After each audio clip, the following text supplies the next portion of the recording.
એકની ગોળ અને એકની ખોળ આ સાર્થક કરતો કિસ્સો આજરોજ ધારી ગામમાં ચાલતા ખેલ મહાકુંભ અમરેલી જિલ્લા કક્ષાની સ્પર્ધામાં જોવા મળ્યો।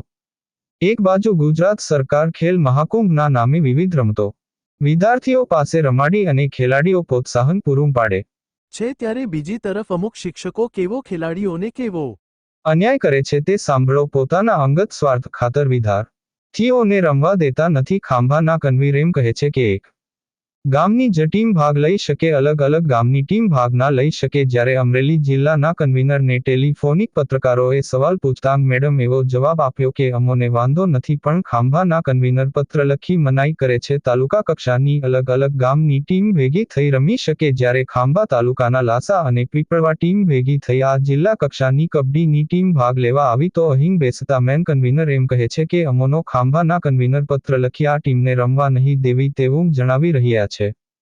તો સાહેબ આ ખાંભાના કન્વીનર કોઈ ઉપલા લેવલથી પૂછશે કે સાહેબ આ ટીમ રમે તો તમને શું વાંધો હતો? સાંભળો અલગ અલગ ટીમના ખેલાડીઓ શું બોલી રહ્યા છે। અહેવાલ જયેશ જેઠવા ધારી। તમારું નામ શું છે? હે વાઘ અર્જુન। ક્યાંથી આવો છો?